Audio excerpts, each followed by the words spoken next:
Today on All Things 80s, I'm a dumbass.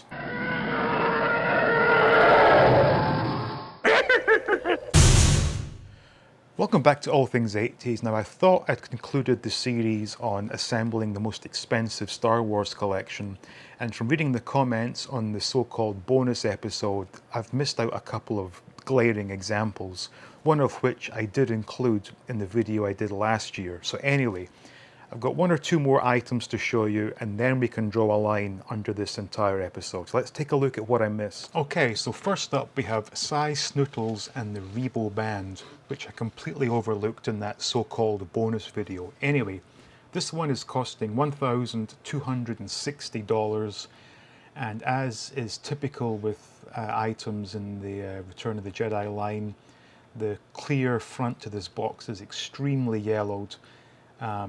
And it's hard to tell, but it does look as if we have a lot of fading where the blue has turned to grey on the limbs here. But I guess it's as good as it gets for this playset. So $1,260.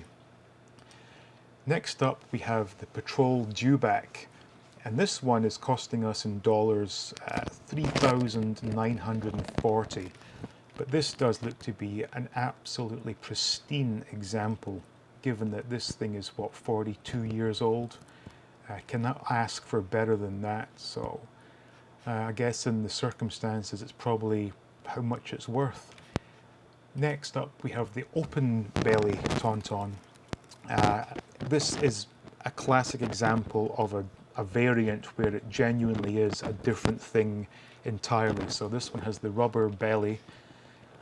It splits open. I did have this as a child, but I barely used the open belly feature because taking that harness off was a real pain in the ass. But this one is costing $800, which from memory is the same price as the non-open belly Tauntaun. And lastly, to complete things, I was advised that Dianoga does count as a character. I could not find a brand new one, so the most expensive one is $415, and as we can see, the figure does look pretty minty. So there we go, $415, and hopefully that concludes this entire series. Okay, so for those 4 examples that we missed from the last video, those are going to cost $6,415. So when we add that to our previous grand total, we're coming in at $296,735 to get every character, every creature that was released in the Kenner Star Wars line. And as I mentioned before, this total does not include tax and shipping, so we're well in excess of 300 grand for the whole set. So thank you for watching, and a special thank you to the Patreons who support the channel.